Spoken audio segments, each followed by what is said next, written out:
Sup, dorks? We're on YouTube. We're gonna quick fire some facts about the scariest machine I own. This 1970 Schlessinger that I got from Woma Brush out of Germany. It's quite the journey. I'm gonna tell you all about it, give you a tour, show you how the machine works. My name's Drew. My business partner, Custodian, and I make brooms and brushes out of recycled plastic. Bunch of other nefarious things, but we won't get into all that today. I'm going to save the shop tour for later. That's always good YouTube bait. But these are the type of brushes we're interested in making, some hard-working counter brushes. They're all made out of recycled plastic. Our goal is to use the world's trash to help clean it, and here we are. But today I'm on YouTube to show you how I take this brush I cut out. Look at those swirls. Let's get into the light here so you can see them all. But I'm going to fill this brush using this 55-year-old machine out of Germany.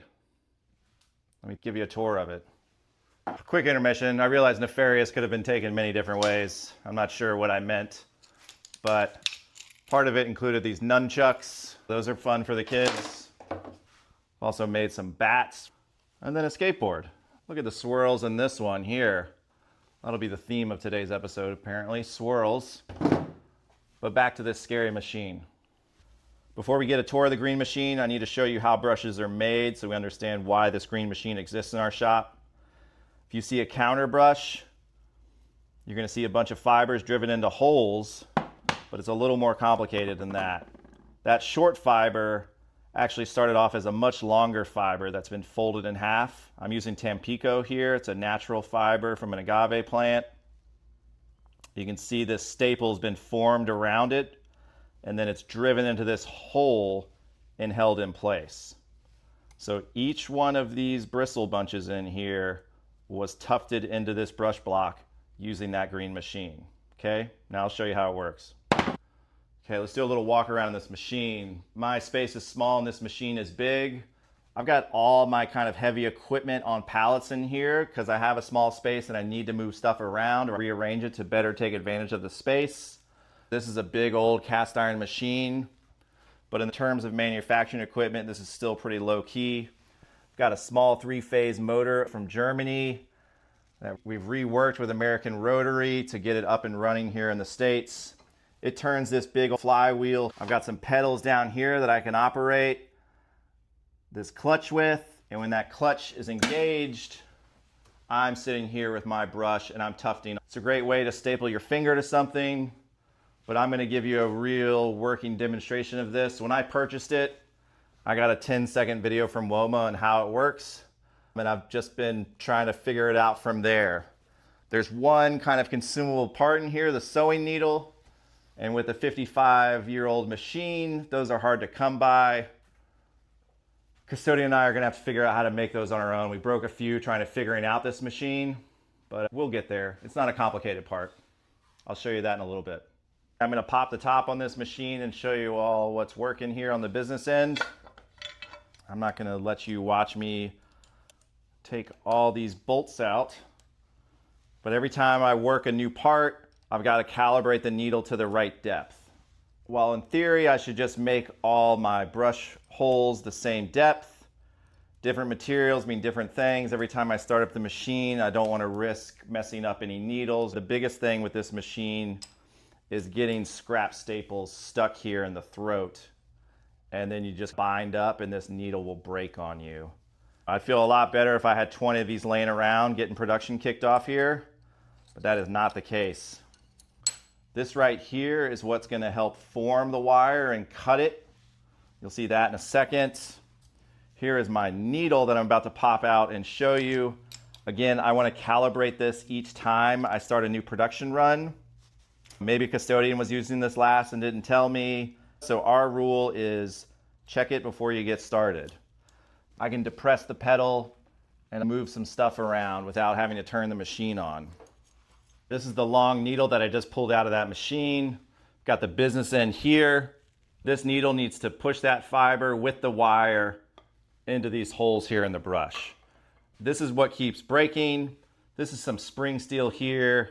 And this piece back here I can just keep reusing, but this breaks all the time right here when it gets caught in something or jammed up with some excess material from the staples, but it's just brazed in. While Sin Cut Sin doesn't have the dimensions of this I need, it seems like a pretty easy part for us to keep replicating, so I'm not too scared, but this in the middle of a production run breaking would certainly be an issue.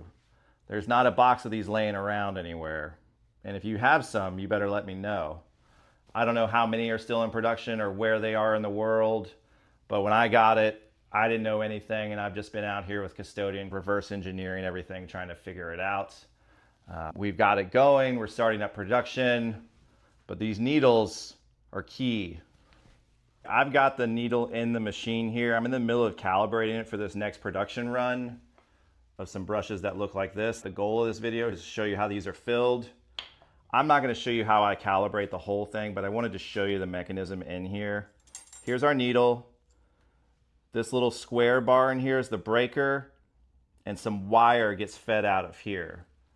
There's the wire, it comes through the machine, gets fed in, and then that wire stops here.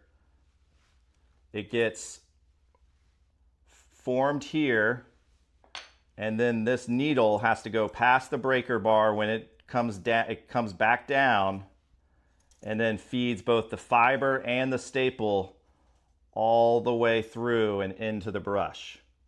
So there's a lot of quick kind of movement in here with each time I hit the pedal, and I need to make sure everything's timed right. If it's not, I'm going to ram this needle into that breaker bar and certainly break this thing. Aptly named. I could be using the wrong names. These are just the names that I've picked up over time or that the occasional person has mentioned to me. There's much smarter machines these days. They cost as much as a house. We don't have house money here. We've got 1970s brush manufacturing equipment money here. So let me get it calibrated, let me focus. Custodian would yell at me if I broke this needle on YouTube. So I'll get it dialed and I'll bring you back when we're actually filling holes in brushes. I just want to quickly show you how this mechanism works. I've got this little hole here, and that's where the fiber needs to fit in. And then this arm swings over, brings it in front of the needle. The needle pushes it in half and into the brush. Okay, this guy's running. I don't have the fiber part hooked up first, but I want to show you a staple getting made. Hopefully I don't break the needle live, but here we go. It should spit out a staple here of the end. See that happen? Now I'm going to load up some bristles here, the Tampico. The one trick tip I've got here is that you always want to see fiber and staple come out. If a staple never comes out, that means it's stuck in here. And if it's stuck in there, the next time you run it, it's going to break. So I'm going to press this right now, and let's look for some fiber and some staple both coming out at the same time. Okay, let's check it. I've got a staple wrapped around the fiber, and the fiber's folded in half. And it's back over here waiting for me to press that pedal again. I filled one up. We're gonna run another one right now. See how it goes. Again, I've got to straddle this machine. Got to find the foot pedal, press it against here, and you'll see the arm come and hold it tight. There we go, there's a second one filled. Got fiber ready to go. Truth be told, this fiber is a little bit too long for this brush I'm trying to do right here. I've trimmed it down by hand. In the future, I'm going to buy shorter fiber. I don't want to cut all this stuff down and leave a bunch of waste on the floor. So I need to start with a shorter hank of fiber. But let's go ahead and test this, make sure fiber and a staple comes out of the end. Woo! Fiber and staple nicely folded, and I dropped the brush into the middle of the machine. Got it. This wire likes to get caught up and I don't realize it's happening. When you're making a brush, you've got to plan your route. You don't want to get stuck in a cul-de-sac or paint yourself into a corner. You really need to figure it out. So I'm going to start with the middle row, then do the top, and then flip it around and do the other side. But like a cooking show, I'm not going to make you watch all of this. Another one filled. Another one filled. Okay, come back in a second.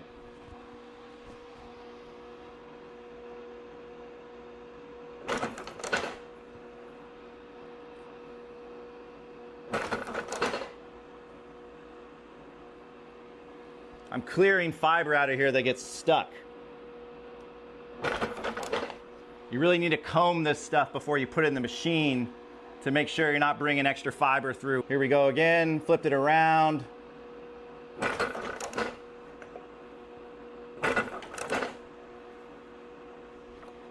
Checking my wire.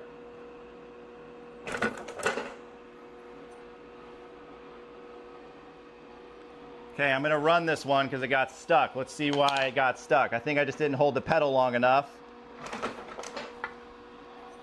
Okay, there we go. Nicely folded with a staple. Got the middle row done. I'm gonna flip it over and bring you back to a full brush. Okay, Drew from the future here. I have an old man confession. I finished the brush and I thought I was recording, but I wasn't. So I did the thing where you think you're recording, and when you go to record, hit record, the old VX1000 days, and you miss the clip. I missed the last row. So this is future Drew telling you I'm about to recreate this scene, but I wanted to be honest about it here in my first YouTube video. I've got 1, 2, 3, 6 more fillings to do here. This guy's going. See how it looks up close and personal. There's one.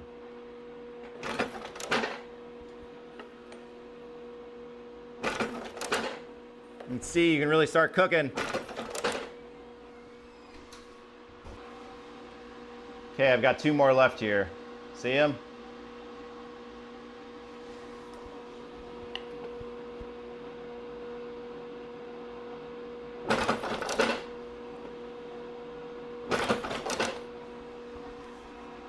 Okay, brush is done. Okay, let's end this right where we started. Got this brush, just filled all these holes for you. Let's admire these swirls real quick before we sign off. Now you can see here's another odd fiber that's made its way into the Tampico, but this thing needs a haircut. So I've got to mechanize a way to use these livestock shears to nip the tip off of this brush. We can't have all these strays, all these loose ends hanging out. This needs to be trimmed to a uniform size. You saw the brush earlier today. This one needs a haircut. Next video will be haircut. This one's already pretty long about a machine y'all didn't know existed. I love it. Now, if I can get a vertical one instead of this horizontal one, I would love it. I need a manual system here. I want to do a bunch of different shapes and sizes. The super expensive stuff is for making 1,000 brushes an hour, spitting off the same model every single time. Takes forever to change over. I want to do a dozen a day of a few different shapes and sizes. We're not taking over the world here, but we are using its trash to help clean it.